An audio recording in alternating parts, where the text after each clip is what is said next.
It's time to get started. Grab your drink and let's see what trouble we're going to get into in this Vlogcast.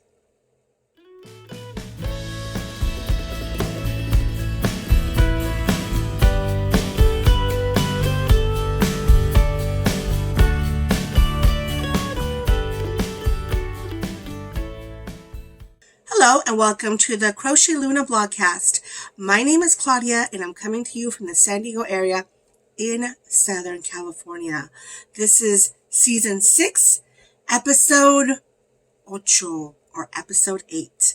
So thank you so much for joining me. I am Claudia and I am a crochet-centric Vlogcast, which means I talk about all of my crochet makes and my crochet journey, but I do dabble in some knitting and some sewing and all kinds of crazy creative stuff. So if that's your jam, I'm happy that you're here. Thank you so much for my returning subscribers. If this is the first time that you're watching this video, I welcome you. I hope that you have a project to work on and something delicious to drink, and that you are not overheating like some of us are. I apologize. I do have my fan going, so if you hear that, it's either that or I will melt before your very eyes. So, yeah, lots to talk about. I have really been on quite the creative journey since we last talked. I just have a lot of renewed creative energy, and yeah, I mean, so much so that I woke up at 3 o'clock in the morning one of these days and I was just like, woof, bursting with energy, and crocheted and actually finished my top over here, which I'll talk about later. So let's get started. The first thing I want to talk about is my hair. So totally non-crochet or crafty related topic. But I do want to talk about it because, as you can see, Claudia has not dyed her hair in a bit. And if you have followed me for any amount of time, you know that a couple years ago, I cut all my hair off. And I was on a path to regrow my hair out with the gray coming in. So I was going to go gray. And I really liked having the short hair.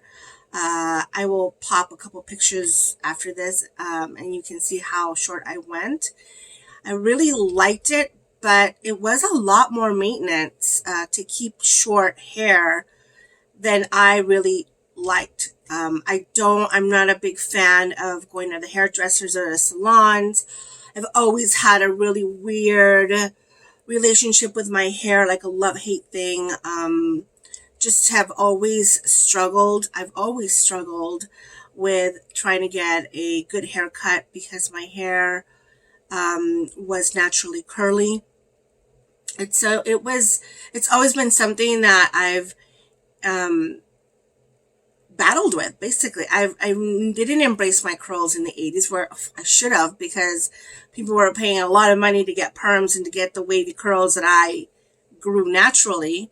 And so it's always been, my hair has always been a very weird thing for me. So I decided, first of all, I went gray really early on. I started going gray when I was 18.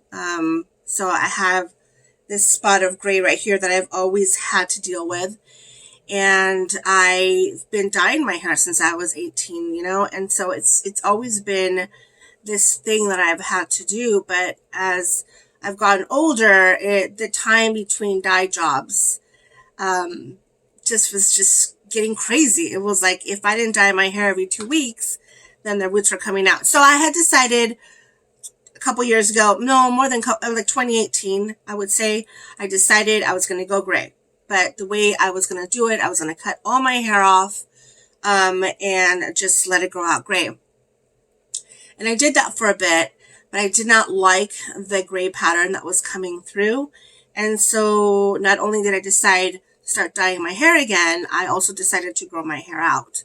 And, you know, I was good with that decision. I mean, I remember making videos saying, oh yeah, I'll never dye my hair again. Oh yeah, I'll never let my hair grow out again. But, you know, we cycle through these things as we get older. You know, we go through these things where we think we're in a definite point in our lives and we're going to do this thing forever and ever, only to come to realize that, you know, we are very fluid beings and we change our minds and it's okay. And so I gave myself a pass and I went and bought that box of hair dye and I dyed my hair and I felt good about it. I was good. I was in a good place. And the next thing that I wanted to do was grow my hair out. That became more of a priority for me, to grow my hair out than to, you know, worry about having to dye it, you know, every month or so. And so that's where I've been in that journey of growing my hair out, and it's grown. But I will tell you, one of the things that has happened in this journey of trying to grow my hair out is that the texture of my hair completely changed, 100% changed. So whereas when I was younger, or before I actually cut all my hair off, I had a waviness to my hair and a curl underneath the hair. My hair has actually now grown out and it's quite straight. I cannot really get a real wave or curl in my hair. I mean, you can see how, you know, there's something there, but it's nothing compared to what it was. And I can have straight hair if I wanted to without doing anything, like no flat iron, just blow dry it straight and it stays straight, which is a crazy thing for someone who had that texture of hair that I had. And for someone who for so long, you know, paid money to get her hair straightened and, you know, wanted always to have a straight head of hair because, you know, dealing with the waviness and the curl, it can be an upkeep. So now that I've got this textured hair, I don't know if I like it so much. It's so straight and difficult to deal with, but whatever, you know, it is what it is.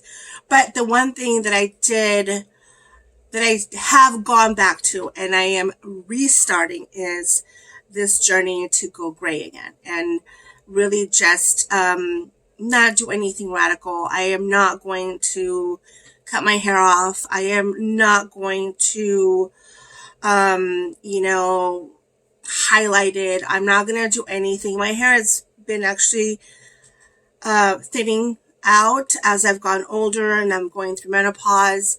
So the texture of the hair has changed as well as the thickness of my hair. So I don't want to put any extra chemicals in it. But as you can see, you know, the gray is coming in, and I actually don't mind it. I mean, I really don't. I've always known that I was going to end up embracing going gray. I guess just to get to the point where you commit to it is a journey in itself. And so I am restarting this journey of going gray. And if you're in that place where you're like in between thinking about doing it or not doing it, I'm here for you. I'm here for you. Talk to me. Tell me. I know a lot of people, women who have gone gray, and it is absolutely gorgeous. I love to see beautiful gray hair, white hair. My hair is actually very white.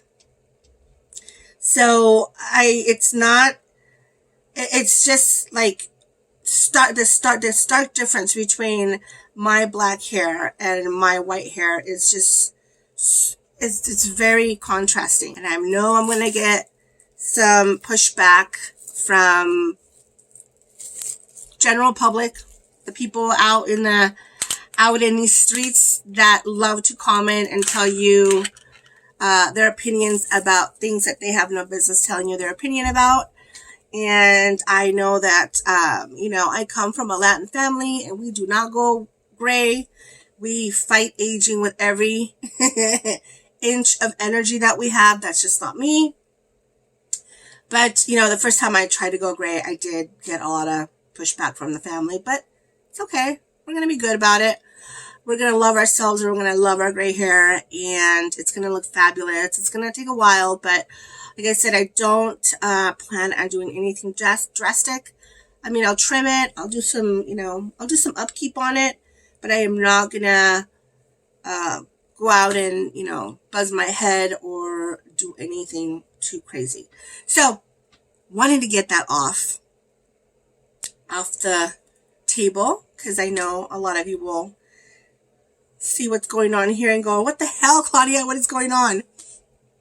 So, anyway, let's move on to some finished objects,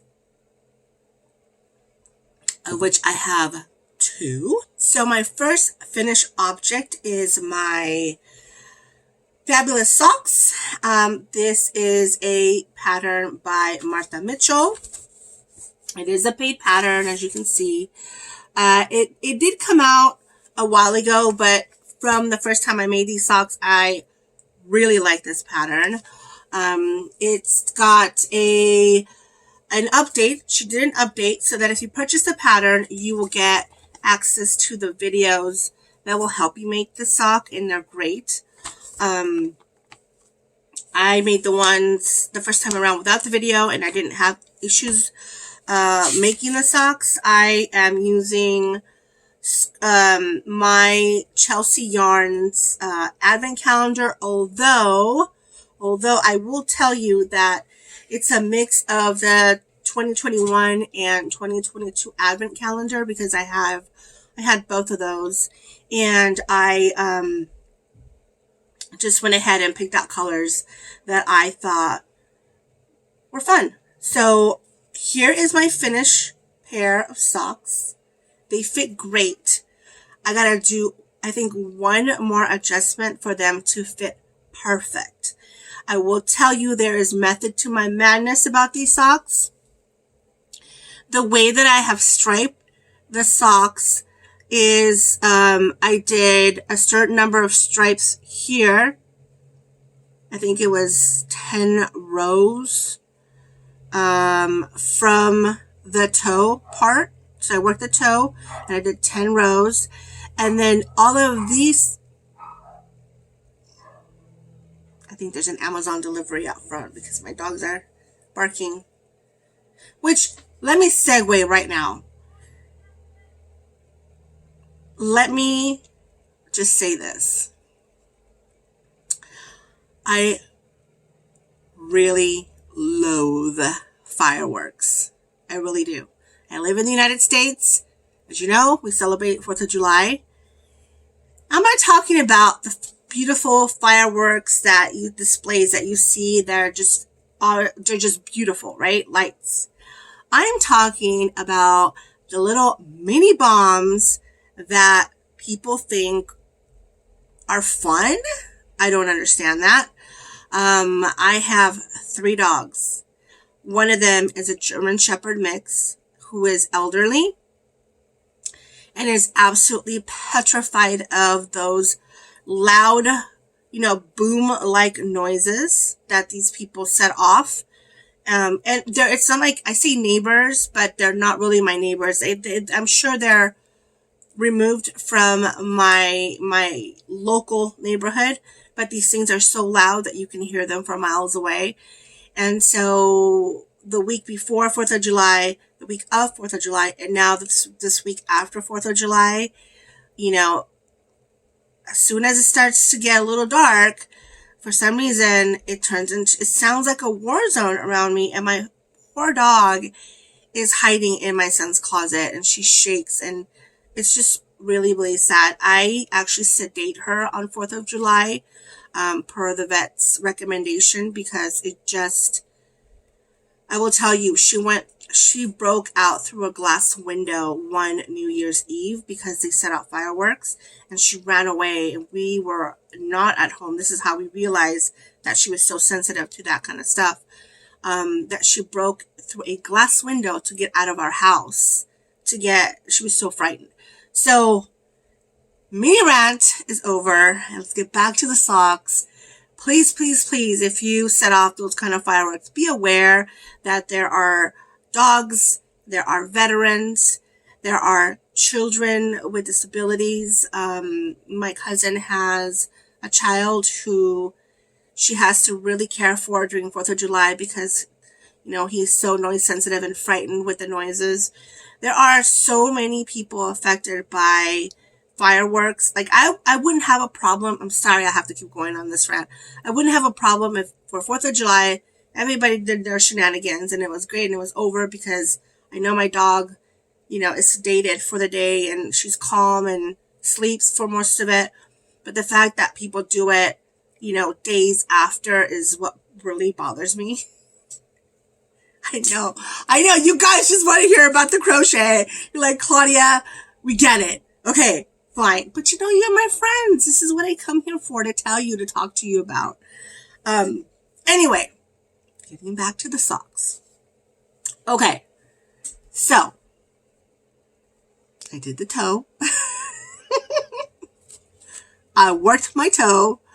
I did 10 rows here, and then every stripe that you see here is only 3 rows of a color. So this is 3 rows, this is 3 rows, this is 3 rows, up until where I started working on the heel.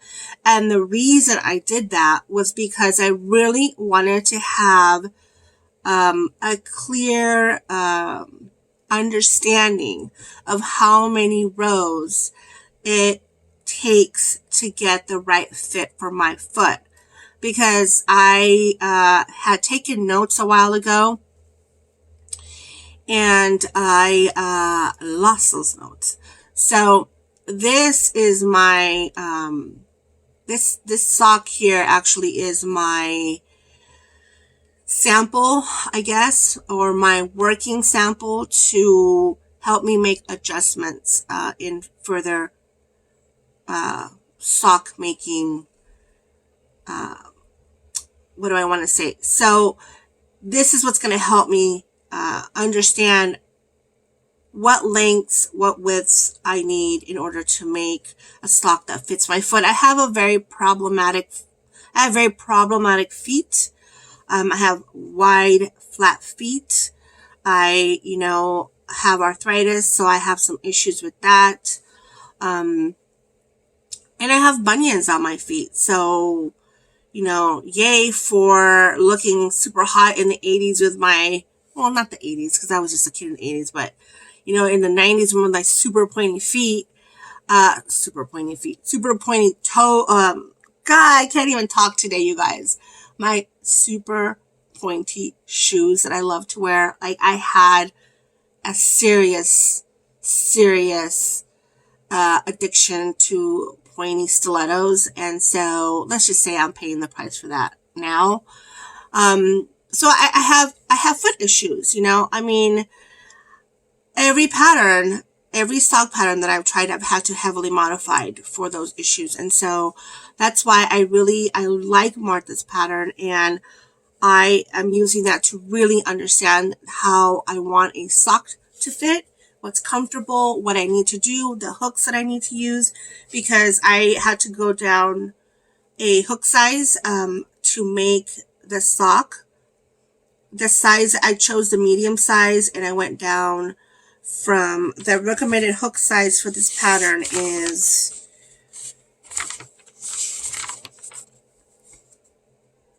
3.5 millimeter hook, and I went down to a 3.25 millimeter hook. I found that size with that hook size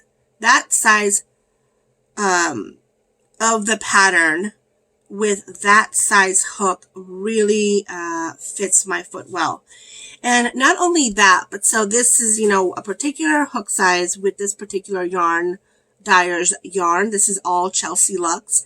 But then again, if I, buy a different, sock yarn, will that work? Well, if I stick to the measurements of this foot, regardless of the number of rows, then I know that I'll get a sock that fits me. But for now, this is the combination of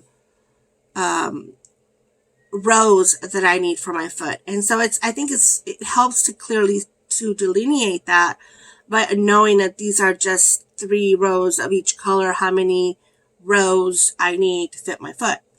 Now, the purple section here is the heel, is the working of the heel.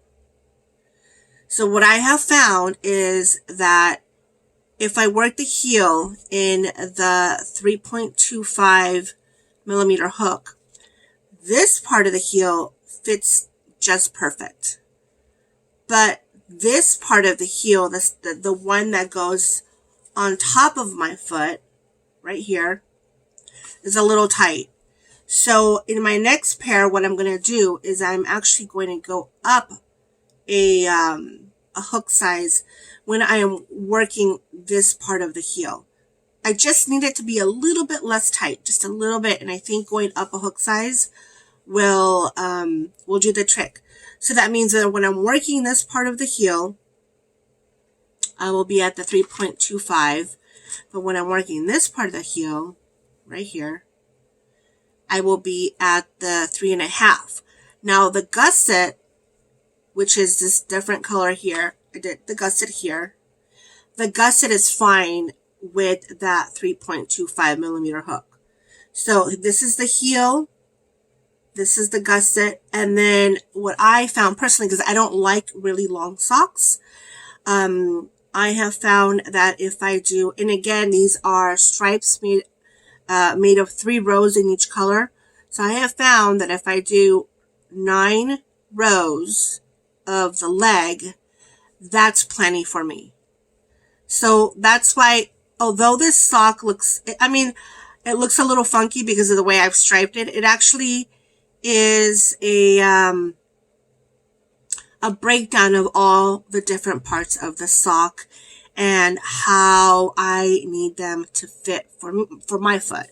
So you've got foot up to here, from here to here, right? You've got heel, you've got gusset, I got leg, and then obviously the ribbing, which is the ribbing. So that's why these socks are really important to me. And although obviously I'll wear these, this breakdown of the sock was actually one of the best things that I've done in investing in understanding my crochet sock making, because I have struggled in the past with trying to get those measurements correct. And like I said, I really, really want to dial it in so that once I get the formula that works for me, then I could just start cranking out socks and have a nice stack of crochet socks. And this pattern by Marta Mitchell is a great pattern to start. You know, like a lot of knitters will talk about their vanilla sock, which is a sock pattern that they can knit in their sleep. Well, I want that, but I want it in crochet. I want this to be my vanilla sock that I could just grab a skein of sock yarn and know that I will have a pair of socks that fit me and that I can wear all the time. So yeah, so that is my first FO. Love it. Love my socks. So then let's move on to my second FO, which is right over there. For my next finished object, I want to share my Zanni top. This is a paid pattern from the Spring Summer Moorit magazine, issue number 4. It's actually the cover of the magazine, and you can see a nice picture here of the top. It was a lovely, lovely make. I can't say enough good things about it. I did not use the recommended yarn. I am really striving to work from stash. And I had this giant skinny cake that was sitting up there that had these beautiful colors. And I'm like, I'm just going to go for it and use that. It is a size 3 yarn, and it comes in cakes of 795 yards. So it was a Karen skinny cake. The colorway is Plum Pudding, I believe. Yes, Plum Pudding. And this is my top. I cannot say enough good things about the fit of this pattern, the ease of the pattern. I was actually binging Fringe when I was when I was working on this pattern, and I was able to keep up with the show and, you know, do this pattern. It was very, very, I did no color. I had 1, 2, 3, 4, like 6 ends to weave in because, you know, I started with this color, I ended with this color. I knew I was not going to have enough of the cake to do the whole top. So my goal was to find a color for the mesh part of it, because if you look at the original, there is a solid color mesh or top part of the top that I thought, you know, it's fine that I don't have enough. And I'll give you a close-up of that area right here. So there, all of this is solid color. And I knew that if I could find a color that would work well with the rest of the colors, that would play nice with the colors, then I would be okay. And I found that in the top, there is this kind of rust brick color here. And I went to Joann's and I found this 2 of 1's Color Theory yarn that I thought was a close enough match to that color that I thought it would play well with the rest of the colors in the top. And I bought way too much of this because I've got 2 balls of this yarn. If you would like to try this yarn and you like this color is calling your name, put a yellow heart down below and tell me that you're interested, and I'll do like a drawing and I'll send you what I have left of this color because it's so pretty. But I will not, that's more true right there. That's more true to what the color really is. I will send it to you as a giveaway. Impromptu giveaway. There you go. I'm not going to work with this again. I'm done with it. I love it. Let's move on and let's get it into a new home. So it worked so well with the rest of the colors. I'll stand up so that you can see. And I love the way all these colors look. And it doesn't match the sides. If you see, they're all, you know, mismatched because of how you work the top. You work 1 panel in the front, 1 panel in the back, and then you seam it together on the sides. But actually, it worked out really well. I really, really like the attention the designer put in constructing the pattern.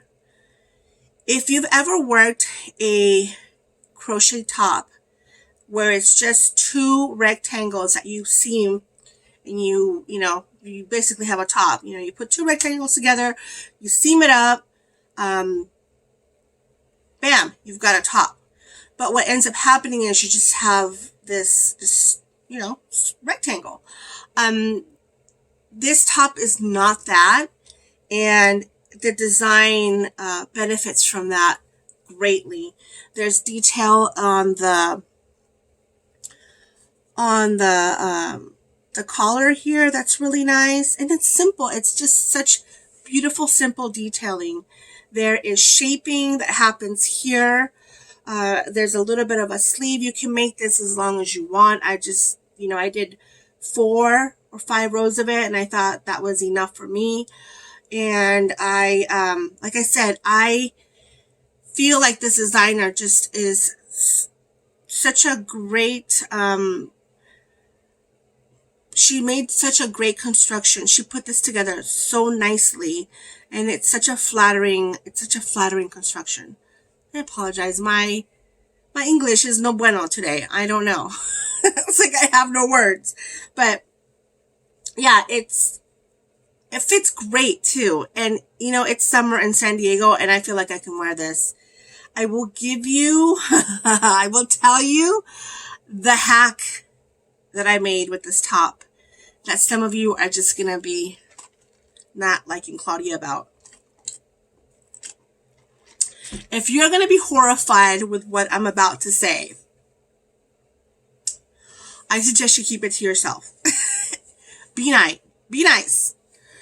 In a world where you can be anything, people, be kind. Because what I'm about to say is going to piss some people off. Maybe not. Maybe not. You guys are my friends. I don't know if you guys saw a video that was going around the Instagrams where this girl was sewing together her hexagon crochet squares. She was using like a little zigzag and was just sewing them on her sewing machine. And she got a lot of pushback for that. Like, that's, you know, that's not the way you do it. Well, I saw that video and I wanted to try that. And, okay, to my credit, I did try to mattress stitch the sides of my top. I did. I tried it twice, and I tried it with 2 different colors of yarn. The issue is that because these rows change, as you can see here, the rows change so that if I was using the dark yarn, it would look good. It would look fine on these dark colors. But when I got to this point here, you could really see the yarn coming through. I was not able to get a clean mattress stitch on the side. So remembering that I saw that video on Instagram of the girl sewing her hexagons, Claudia Carpenter, went to my sewing machine and sewed my panels together with my sewing machine. Sewed them together with thread on the sewing machine. That's what I did. And so what I did is I backstitched, and I would go so far and I would backstitch again. And I would go so far. And I did that all the way up to where I was going to do my sleeve. So this whole seam here is sewn together on the sewing machine. Now, God forbid I'm out in the public enjoying myself wearing my top and it all unravels. I'll have a tank top underneath. We'll be okay. And maybe if it doesn't work out, I will mattress stitch it and say, you know, the hell with the different colors coming through. But I just wanted to put out there, I wanted full transparency with my people so that you know that it worked out. I mean, it worked out. It was fine. I mean, I don't mind that because I was going to get that anyway, even if I mattress stitched it. But what I liked is that you can't see any yarn. Can't see anything. Look, nothing. So I am adventurous and creative, and I'm not afraid to try things, and neither should you, because if it becomes an epic fail, you learn from it, right? Like if all of a sudden my top unravels before my very eyes, I will learn that maybe that's not the way to go.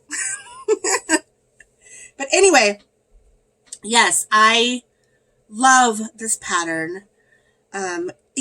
If I do it again, and I'm thinking that a solid color top, I saw one on Ravelry. Somebody posted a finished Zanni top that was all solid color, and I think that looked really good.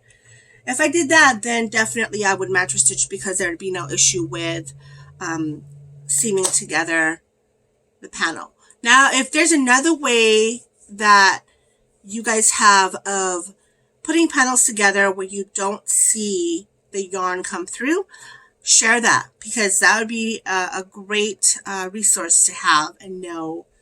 But yes, Zanni top finished. Love it. Hacked it. The yarn is awesome. I love it.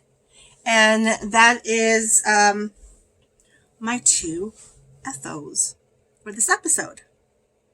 Okay, works in progress. I have 2, and one I can't share because it is my fiber and faux shawl that I'm working on. But this one is one that I can. Now, hopefully, some of you out there watching this have joined the Summer Romance Cow that I'm hosting with my lovely co-host, Clarissa Beth. This year's theme is sci-fi romance. Okay, I'll show you my mug. So, but there's a story. So, I had this mug made, which I thought was really awesome. But then I realized that I don't drink my mug like this, because no one does. So I redesigned it so that I could drink my mug like this. And it has a little detail right there with a little atom with the heart. And it's got the logo here, and it's got it on this side. So, it's my mug. It's mug number 1. So, and I'll talk more about this a little bit later. But I had chosen a yarn. I chose, my couple is Olivia and Peter from Fringe, and I had my yarn and I had my pattern, and I was not enjoying working the pattern. I just was not enjoying it. No fault of the pattern. It's just, it was not really something that I was enjoying working on. And I was getting a little nervous that I didn't have a pattern, and I was already, we're like going into mid-July and I hadn't even started. And so I decided I was gonna go and wing it. So I got out my Stitch Dictionary. This is a great Stitch Dictionary. And I found a pattern in here that I really liked. And my yarn is, again, yarn from Stash. Looks like this. I really like it. And so then I just started, I'm going to do a cowl because that's what I wanted to do originally. And it's a very simple pattern of, it just has these little, holes. The way I'm working it is, as a flat panel that is then going to get, seamed up, not on the machine. And yeah, that will be my project for this year's Summer of Romance cowl. And one of the reasons I liked this pattern and I like these holes is because in Fringe there are scenes where Walter, who is the crazy doctor, scientist, research guy, not doctor, but he's like the mad genius, creates this screen that he puts up and can see into the other universe, because there's multiple universe thing going on here. And so I thought these holes here kind of reminded me of the screen or that portal into that other universe. So these are to me like little mini portals that I'm crocheting. And I love the color of the yarn. I love the way that this is looking. I realize that when you have such a highly variegated yarn, that you don't want to do anything too intricate, because then that gets lost. If I was to do something that had lace work or something very intricate, you wouldn't even wouldn't be able to see it because the yarn is so busy. But I love the way that this yarn looks. And I thought this was enough of a detail that not only did it speak to me and my connection to the theme and the couple that I'm choosing, and, portals play important, they are important things in Fringe. There's multiple universes and ways to get there. And so I just felt like that was pretty fitting. And I was really happy with that. I was really happy in exploring just taking a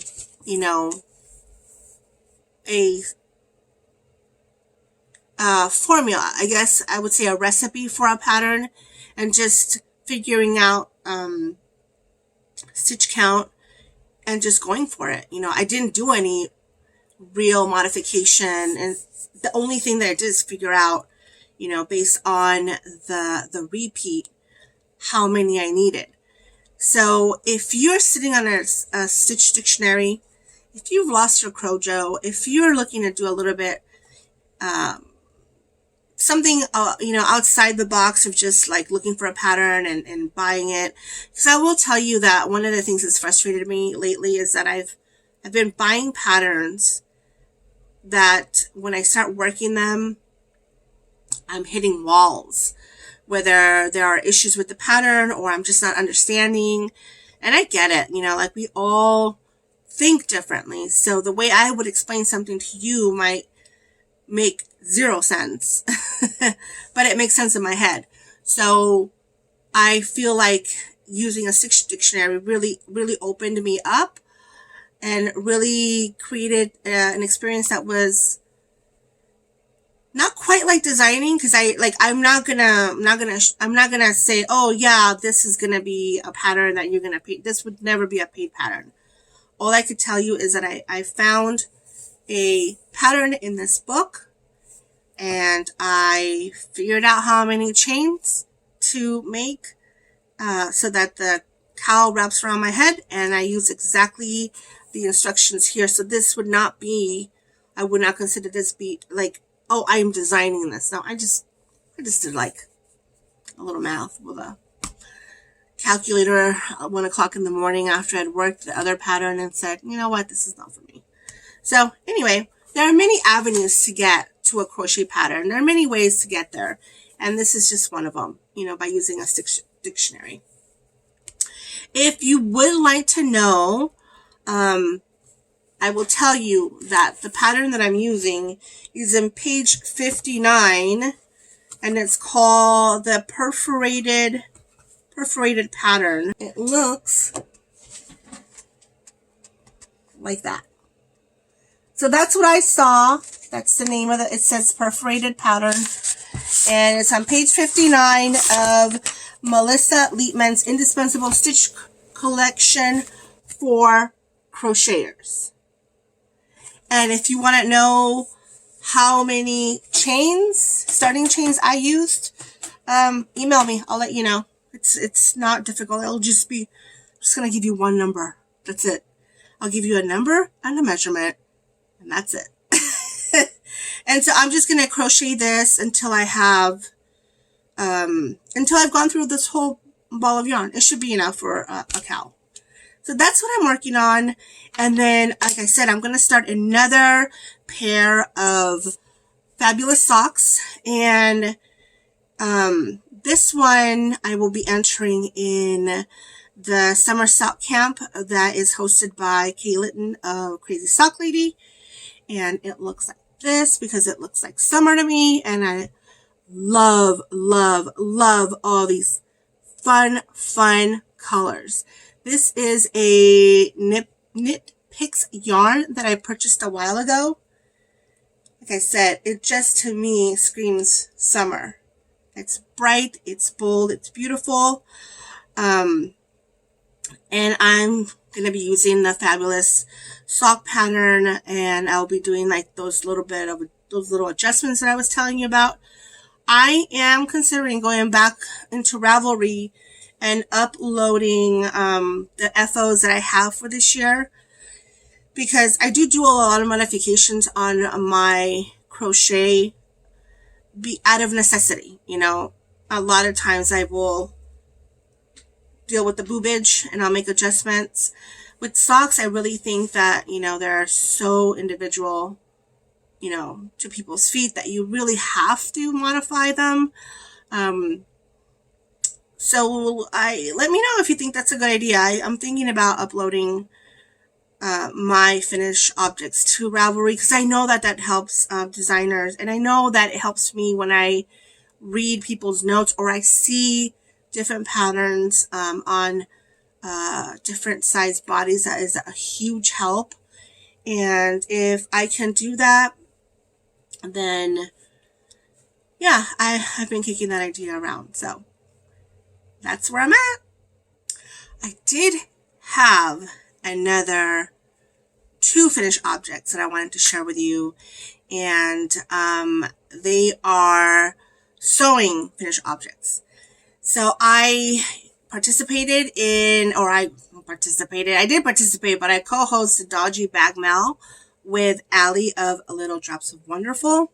She's amazing. I love Allie. She is a inspiration. If you do not follow Allie, I don't know where you've been, but go follow her. I will link her down below. She is amazing. And so she has tutorials that you can follow if you want to, you know, make your own dodgy bag.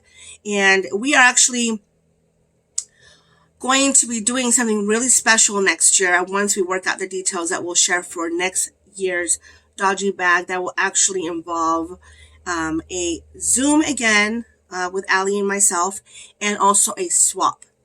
So for this year, did I share this in my last episode? I'm not even sure if I did. Maybe. If I did, I apologize, because you're going to see it again. But I wanted to share my dodgy bag that I made. And I used a pattern for a bento bag, which is this one right here. This is the official dodgy bag button. And this was a really, really fun bag to make. I will link the pattern below. Like I said, if I already talked about this, I apologize. But this is such a cute bag. But I was bummed out because I bought this really cute mermaid fabric,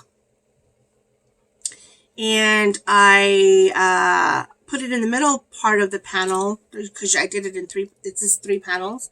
And so now this is at the bottom and I can barely see any mermaids. But I also went ahead and made a drawstring version of that, which is this one right here. And not only is this a drawstring, but it also has handles. I like having handles on my bags. This is a sewing pattern by Arndt. I can never say her name. But yeah, so you can put your project and you can take it with you. This bag is actually going to go in my Etsy shop, and it will be for sale, along with, I think, 2 or 3 other bags that are almost ready. This one's ready. But so this will be in my Etsy shop update of this coming Friday. So there you go. Isn't that cute? Look at that fabric. It's so cute. And I usually draw the Instagram winners, and I have done that. I've mailed out some prizes already. Really excited about that. But yes, those are my sewing FOs. I really like this. This has become my sock bag. So it's filled with my little scraps of socks that I've been using to make my fabulous socks. Along with that is the big FO, right? The big dun dun dun announcement that I wanted to make, and it goes along with what I said about having this creative period that I'm in right now. And it's funny how you get to certain points. It's funny how you get to certain destinations, because I had thought about doing this a while ago, but and I did some research on it, and I was looking at how to do it, and I just kind of put it in the back burner. I just, a lot of things were going on. But then this year, when I joined Mackenzie of M to the Third's 20, what was the name of the one where I did the big, beautiful shawl that I showed? I think I showed it in the last episode, my zebra corn shawl. I joined Mackenzie's make-along. And I was also joining her streaming sessions, which were really fun. And in one of those streaming sessions, she talked about making like a sticker or something that said Chisme and Knit. And if you know what Chisme is, Chisme means gossip in Spanish. And we always joke about, like, what's the latest Chisme? What's the latest Chisme? So she designed this tumbler, and it says Chisme and Knit. I bought this tumbler and I love it. I take this to work, actually. This is my work tumbler. It's well made. It's got a acrylic top. It's insulated. It keeps my stuff hot and warm all day. And so I really, really liked it. And so I asked Mackenzie, who printed this for her, who manufactured this for her. And she gave me the name, and the company is called Printify. If you know about drop shipping, you know that Printify is one of the biggest companies that does drop shipping. Drop shipping means basically they partner up with print shops all over the country, and you provide designs that they put on different blanks, which are their either, bags, t-shirts, hats, 1,000 things.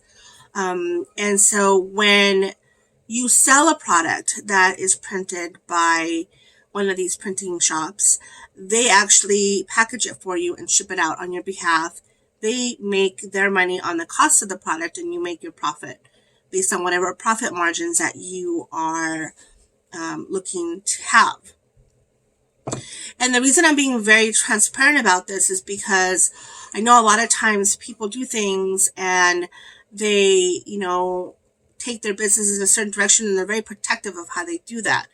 And I am someone who wants to be transparent with you guys, not only because I want to share knowledge with anybody who might want to try this, as a way to either expand or start a business. Now, I'm not an expert, obviously. I'm not an expert. I'm not claiming that I am, but I am on a journey, and I have started. So at least I can tell you, I can help if anybody wants to start with this process. Now, I have had an Etsy shop for many years, and I have been designing, pins for the fiber community, crochet, knitting pins for many years. So I have a library of designs that I have worked throughout the years. Some have been more popular than others, and I thought this was a good opportunity to expand and grow my little creative business. And so that's what I did. I signed up to Printify. I took some of the designs that I had that I have already made pins out of. But what I realized is that because I design pins, they're all circle. They're all based on the parameter that is an image that's going to go on a circle. And it doesn't necessarily translate well, to just put a big circle thing on a product and think that that's going to look aesthetically pleasing. So I took the time to redesign some of my designs that I have. And actually what ended up happening is I became very inspired to create new designs based on some of the things that I already had in my Etsy shop via the pins. And I tell you, I am really loving it. some of it, and like I said, some of it is a learning curve. And that's why I was bringing up, the issue of the mug. Because when I designed the mug, and actually I will tell you that the reason I'm making mugs is because when I was talking to Clarissa Beth, she said, that's such a great logo. And which can you make a sticker? Can you, if that would look great on a mug. So I completely credit Clarissa Beth for inspiring me to really go into trying to see if I can get my, Sci-Fi logo for our mail into a mug. And so there's templates that you can download and you can design using those templates. But so I bought a sample, 2 samples actually, of this mug.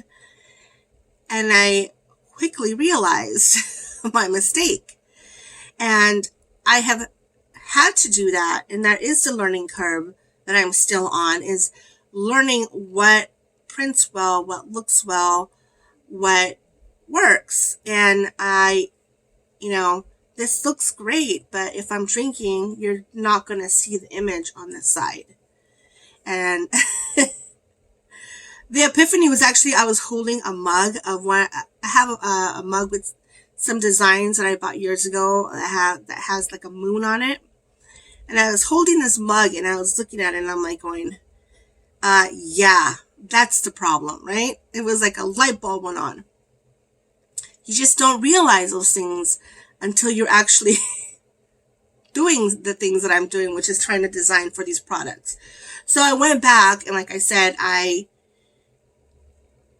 switched over the design so that it is in the proper place and not wanting to have just, a blank space here. Then I designed this part of it, so that, there's something to look at in all sides. And there's also the issue of packaging, because I'm not packaging this product, right? It's coming from a print shop. The first mug I received came in this packaging that I really didn't care for, which is this styrofoam cube. Now this is very protective of the mug, like, it fits in there perfectly, right? So it's great. But I'm just not keen on having putting more styrofoam out in the world. So I did a little more research and found that there is another print shop that will ship the project in a little cardboard box. I mean, at least this is recyclable, and I'm happier to offer that. So it's a process, and it's taken time because I'm designing and I'm trying to purchase samples so that I can put in my shop the best possible product that highlights the designs that I've created and that I think that you will like, and I'll show you an example of that. I have so many samples. You guys are going to benefit from this because I would like to do a giveaway with a lot of these things because they, I think they're so cute. So I did I did a bag, right, for Summer of Romance, and actually on camera it looks a lot better, but this writing is quite fuzzy on this bag, and I was not pleased with the way that I wasn't pleased with the way this transferred on to this fabric. Now on the screen, when I designed it, it looked perfectly fine, but when I received the sample, I said, I just can't, I don't feel comfortable selling this because I don't feel the quality of it really is up to what I like what I would like. But it all depends on the design, because I went ahead and purchased another bag with a different design, like the design I'm wearing right now. This is one of my favorite designs right now. It's a Crochet or One More Row, which is inspired by a pin in my shop. So you can see the design works well there. And it looks fabulous on this bag. I love it. I mean, I just love, and it's printed on both sides. I love the way that looks. Just a simple pouch. You know, it's not lined. I would cut this off, you know, so it's not in the way. But I can store a bunch of notions and things in there and throw it in a project bag. I can use it as a makeup bag. I really like the versatility of it. I think it's easy to clean. And I love the way that the logo looks on there. I mean, not the logo, the design looks on here. As opposed to this little bag that initially I thought was going to be the one that I was going to keep in the shop. This is a canvas bag that is cute. I mean, I love the way that the printing is on this bag. What I don't like about the bag is that for some reason this little wristlet part of it is sewn on the inside of the bag. And it's just, to me, in the way, there's no reason except that it's probably less expensive to get it manufactured this way.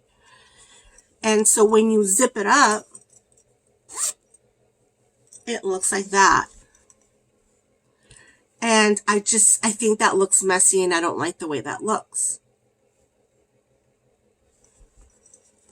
I mean, I was even thinking of just taking this off. Let's see if it will hide. I will. Undoing this part of it right here and just taking this handle off, because if it wasn't there, then the bag is fine. It closes fine. It's just that the bulk of having that wristlet part, it's just not. It's a lazy design. It's cheap design. I didn't like it. I love the canvas part of it, but I actually prefer the way this looks better than this. So I'm not selling this bag in the shop. I'm selling this bag, which you can also choose whether you want a black zipper or a white zipper. So like I said, I've been investing a lot in getting samples. I've been investing a lot in trying to find the right kind of product. One of my favorite designs, one of my favorite designs right now is one that was actually inspired by one of my pins. I have one of the original pins that I created. It says Crochet Powers Activate, which is a sort of like if you watch the Wonder Twins, they would like, you know, Wonder Twin Powers Activate, and they would do this and they would do their thing, right? And so I designed a pin, and actually it was during Comic-Con that I designed it. And so I was inspired by comic books, and, you know, it was great. But I redesigned. I took that initial design and I completely redesigned it, and I came up with this new design. So this is my Crochet Powers Activate mug, and if you look at it, it looks like that. I love this design. I think it's fun. I always want to put out there something different that highlights crochet, and this is a great, fun, colorful mug. It looks great. The colors came out good. And then I was able to use this part of the design to do other things. For example, I have that printed on a canvas bag that you can purchase. And so you can purchase the bag. This is actually the bag, not the shopping tote. This is the bag. You can purchase this kind of bag with the same design. Actually, I think the design is a little bit different. I think it has all parts of the mug on the design. And there you go. So canvas bag is great. Originally, I had it on the canvas bag wristlet, but I'm not happy with the wristlet. And, you know, that would have been great, but we'll see. I mean, I'm going to keep looking. And I'm also I'm trying out different t-shirts. There are no t-shirts on sale in my shop right now. They will start selling on Friday when I do the shop update, because I've also been trying t-shirts. This is a style of t-shirt that I think fits well. This is the extra large. You can see it fits, you know, like a t-shirt. I mean, it looks fine. I do feel like I'm an extra large, and it's a little snug here. And that's why I ordered different kinds, different sizes of t-shirts to see what I like, different fabrics and feels. And I think it's important for me that if I'm going to put a product in the shop, that it's a product that I've seen, that I've touched, that I'm going to wash this to see if it shrinks. If it shrinks, then this extra large is definitely not going to be the one that I'm going to end up keeping. But I will show you also the other t-shirts and tell you what I think, because like I said, I need to be able to sample all of these things in order for me to find the ones that fit my shop the best. So speaking of t-shirts, one of the first t-shirts that I bought as a sample to see the fabric and to try was this one. This is I love him. This is my Crochet design. And I got this shirt and I hated the fabric. I thought it was too thin. It's quite see-through. I didn't like the way it felt. I haven't washed it, so I'm going to wash it and see if it softens up a little bit. But I like the collar on it. I like the fit of it. I just didn't quite like the fabric. Like I said, I'm going to wash it. So this is one of the t-shirts that I sampled. Now, this other t-shirt I love. I really, really love. And it will make it into the shop because it is a unisex t-shirt, so it's a little bit bigger than the one I'm wearing. This is the extra large. It is a larger shirt. I think the design that I put is a little too big on it. So I'm going to reduce the size of the design. I can't even back up enough for you to see how long. It's just a very long t-shirt. But I love the fabric. I love the way it feels. It's good quality. So I think what I'll do is I'll reduce the size of the logo on it. Of the design. Make it a little bit smaller. I love this color. This t-shirt will come in several colors, as this one too. Limited colors, not too many, maybe 3. But I like the way this one feels. Now, this next t-shirt, I don't like. I think that it says unisex, but it's really a manly t-shirt. This is the extra large, and look how big it is. This is going to be my new nightgown, I think. Love the color. It's that sort of like, army green. The printing on it is beautiful. I love the way it looks. But it's just a very big, oversized shirt that literally goes down to my knees. It's so long. So I don't think that I will keep this one as an option in the shop, even though I love this color and I think I can find it in the other models. But I definitely will keep this one. This one that I'm wearing, I like. And then I like the fabric of this one. And then this one, I don't know, because I don't like the fabric of it. I'm going to, like I said, I'll wash it to see if it softens up. Crochet is definitely one of my favorite designs right now, too. I think he's super cute. And I had him put on a camp mug right here. But this is not on sale because this is a 10-ounce mug. It is so small.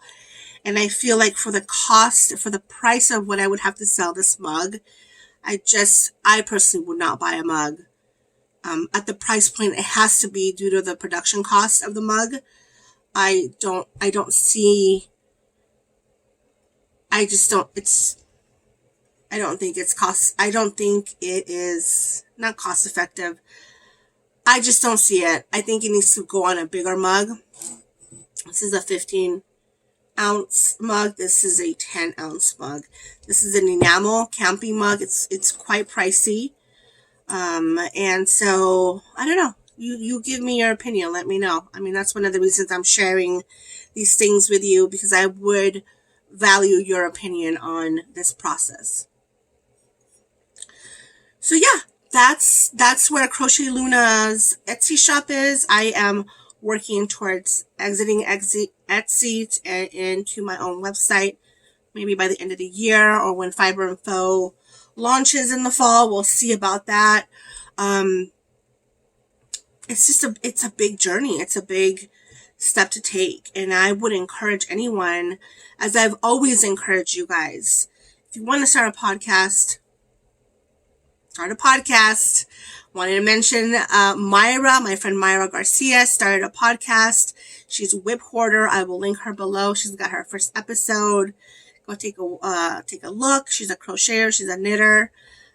Just lovely all around human being. And I say support anyone who wants to upload a crochet podcast. Let's support, because we need you guys. We need you guys to talk about crochet, and we need you guys to, if you're wanting to be part of this crochet community and you want to try blogcasting or podcasting, I say do it. I mean, we need more. We need more crochet podcasts. We need to see more patterns. We need to see more yarns. We need to see more faux. We need to hear about your books. We need to hear about your tea. We need to hear about it all, because we're all chismosas here.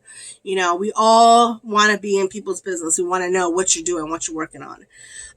So yeah, check out Myra. She's got her first episode up. If you know of any other new podcasts, let us know. Share it. Let us know what you're watching. I know that I started watching It's a Sarah podcast. She's lovely. I love her because she talks about crochet and knitting. She's in the Netherlands, I believe. She's super adorable. And you know, my usual ones that I watch. But if you come across a new podcaster or new to you podcaster that you want to share, drop it below. Share with us. Other big thing is my blog is up. I've had a blog forever, but I've never really updated it.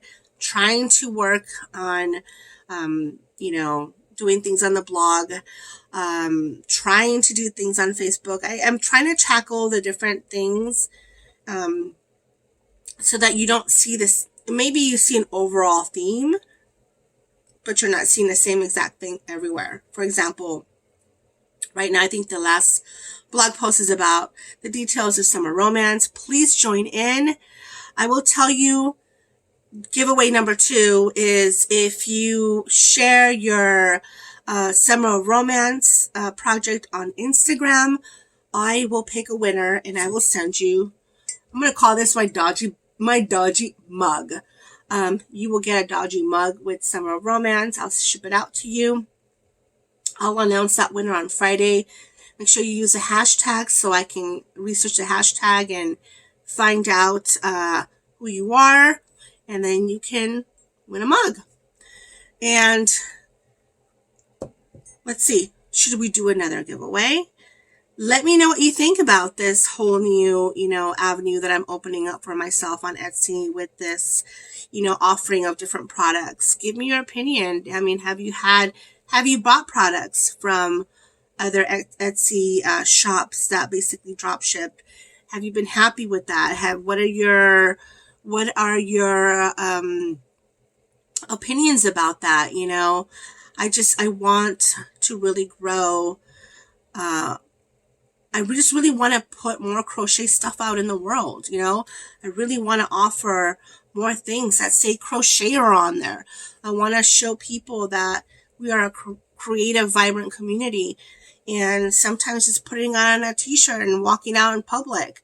Hey, you're a crocheter. Yes, I am, or just showing the crochet love. And I have always been about that. And I always encourage you to be proud and be proud about, you know, your crochet, and be proud about the creative things that you do, no matter what you're doing. And so, but put a yellow heart in front of your comments so I know that you're interested in winning a prize. And I'll put up, this will be the prize.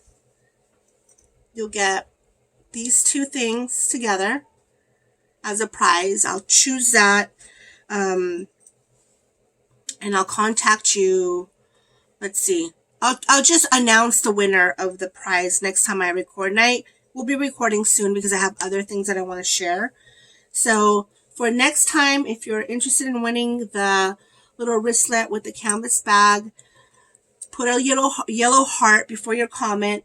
Let me know what you think about where things are going with Crochet Luna and the designs and the expanding of a product line. I'd love to know your thoughts. Last thing I want to talk about is no, it's not the last thing because I have two more things to share with you guys. I have Pattern Palooza, which is awesome. But I want to share acquisitions. And now I am really trying not to get buy yarn because I'm trying to work from stash. But it was my birthday in June, and Chelsea from Chelsea Lux she's putting out a Zodiac collection. Every month she reveals, you know, the colorway for that Zodiac. And so I'm a Gemini, and this was a Gemini colorway, and so how could I not get it? It is absolutely gorgeous. So this was the Gemini colorway, and this is on a sock base, so I will be making socks with this bad boy, or bad girl, or bad them. So here's my, maybe a cowl. I like that. So this is my birthday month colorway from Chelsea Yarns that I bought. And Christina, lovely Christina, sent me as a gift this beautiful birthday skein. This is from her birthday kit. It's just beautifully speckled. Look at that. Look at that. Look at that. Look at that. Oh, I love it. This is also on a sock base. So maybe these cannot be socks because this is white and it's going to get dirty. This has to be something other than socks. But I love it. And look at the attention to detail. Let me tell you, Christina's attention to detail is out of this world. Out of this world. Everything she does, her packaging, everything she does is just absolutely classy and beautiful. I love it. So it's got a little silk ribbon, and she also gifted me a little silk ribbon. These are, I think, either ice dyed. No, maybe these are not the ice dyed ones, but they're dyed, hand dyed. Is that pretty? And I put this on my bag, my tote that I carry around. I really, really like it. It's so pretty. So I bought yarn, and I'm not sorry.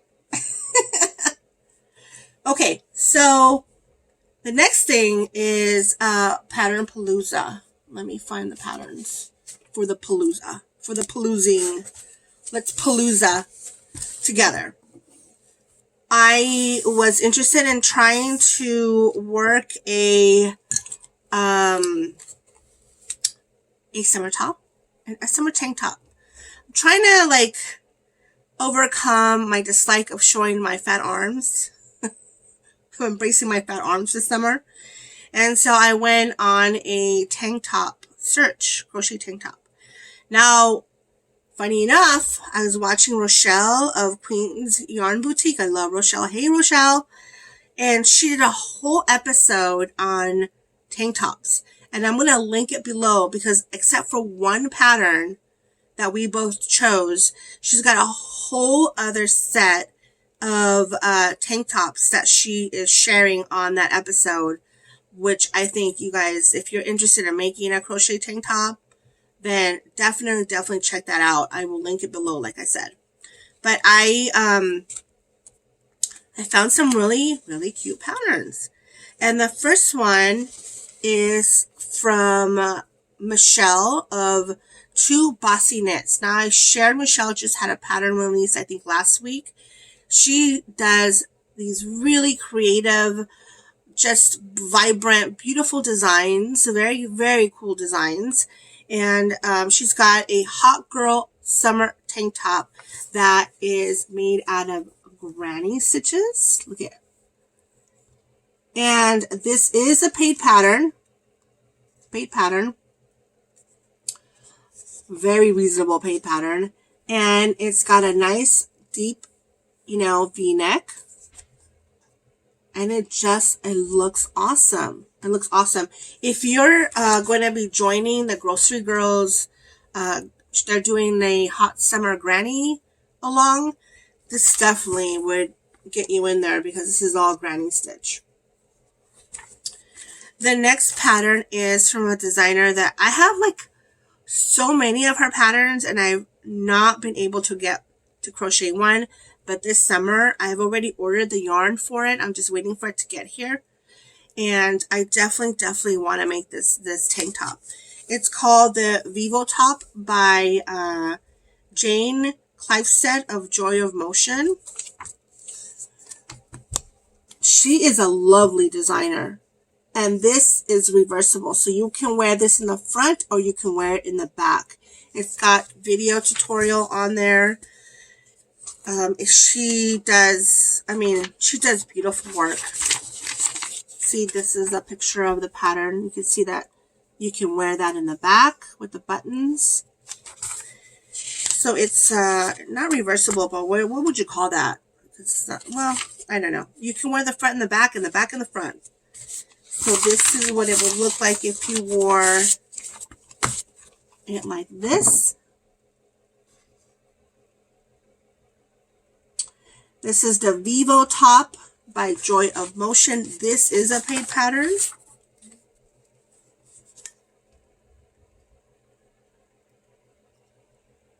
I will be making this top this summer. This is another Joy of Motion pattern. This has been in my library for a long time. It's called the Flores Top. And it looks like that. It is a tank top as well. I love that she models all her stuff because it really gives you a good sense of what this would look like. On this detailing here is gorgeous. Look at that. There's like a little mesh panel. Love this top. Like I said, it's been in my library for a long time. Here's some detailing of the front.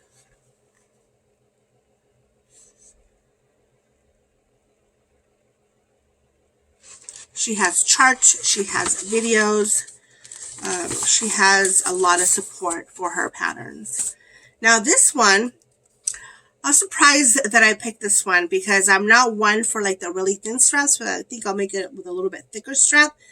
But I have a friend who would really rock this top, and I'm thinking about making it for her.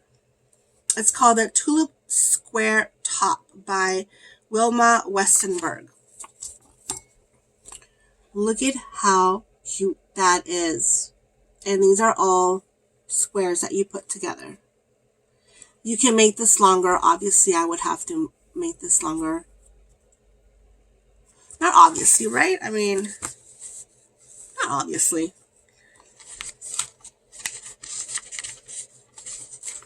But this is really cute. I think this is one that you can also wear if you look at the front of it. You can probably put this towards the back or the front, or maybe it's just you don't put this square here and then you get a lower neckline. This is also a paid pattern. This next one, I have the perfect yarn. Years ago, Emma of Potter and Bloom was running a mal, and I don't remember the name of it. Anyway, the yarn that she was using for it was a very thin cotton yarn from a company called Cotton Flowers that I believe is no longer in business.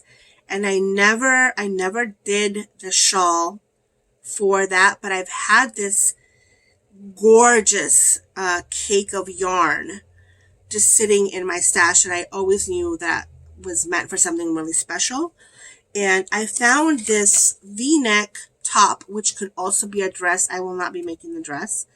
By a designer, the name is Accessorize. It's a little bit tricky because most of it looks like that.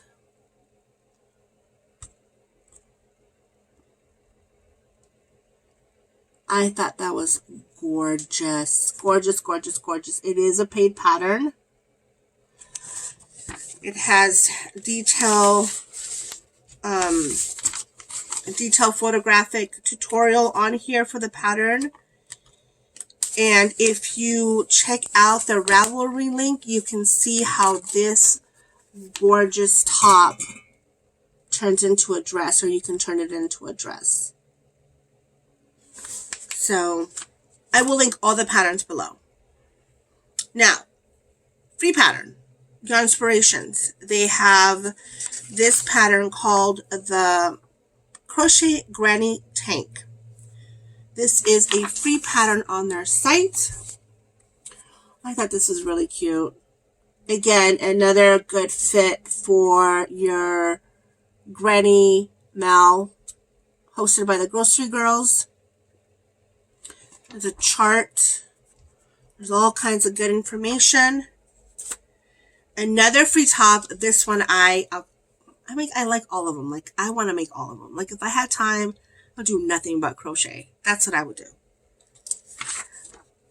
But I don't. So I will share. This one's called Crochet Sporty Tank Top. It is also a free pattern by Yarn Inspirations. It looks like that.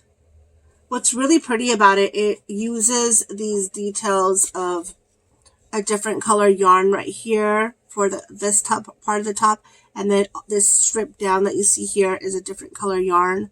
Ooh, right there, different color yarn. So you can do stripes, you can do it solid, you can use 3 colors. Free pattern. Here is let me see if I can show you. Yeah.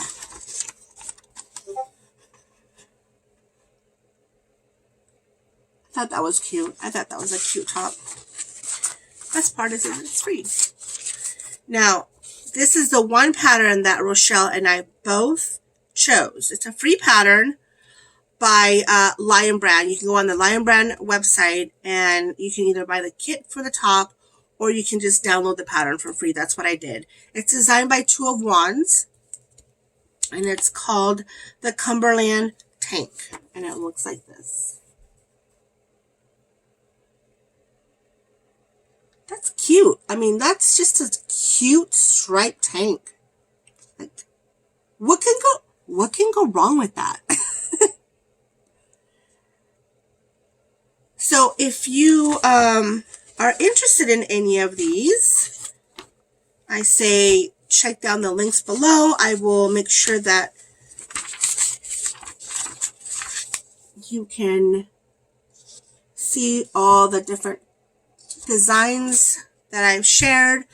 I have picked yarn for a top that I shared on my Instagram, and you guys thought it was good. But I'm not going to talk about it. I'm not going to talk about it in this episode because it's another Moorit pattern, and oof, it is so freaking gorgeous. I am so in love with it. I can't wait to start it, but I can't start it until I finish my Summer Romance cowl and I make significant progress in my fiber and faux shawl. One other thing before I leave. Zelda from Zelda NRJ3 and I are going to the Lambtown Festival. Yes, we are heading up there. We didn't go to Stitches this year. We're not even going to talk about that hot mess, that ridiculous criminal mess. But we did not go to Stitches this year, and we are planning on going to Lambtown and being there, I think the whole weekend. Oof, I gotta check the details on that. I mean, it's a lot further than Stitches would have been, but because we don't have a festival, a yarn festival, to attend that is closer to us, we are gonna make the drive up there, and it's loading up with a lot of good vendors, which is amazing. Really looking forward to it, and yeah, we'll see. I hope that we can record some videos up there and share with you guys what's going on. I'm sure Zelda will. She's really good about recording and sharing stuff. Me, not so much. I gotta get better at that. But anyway, if you're wondering what this shawl is, I couldn't leave my mannequin naked when I took off the top. This is actually one of the very first FOs that I ever shared on the channel, and the pattern is called Terraform in Crochet. I will list it down below. It is a free pattern that you can work until you get the length that you want. It's an absolutely great pattern. And this was a kit that was gifted to me by a cousin of mine who thought I was a knitter, and it was for a Melanie Berg shawl called On the Spice Market, I believe. It was On the Spice Market, and so what I did is I used Terraform in Crochet. The name of the pattern is Terraform in Crochet. I used the pattern to stripe it, sort of like On the Spice Market, and it is a gorgeous, gorgeous shawl.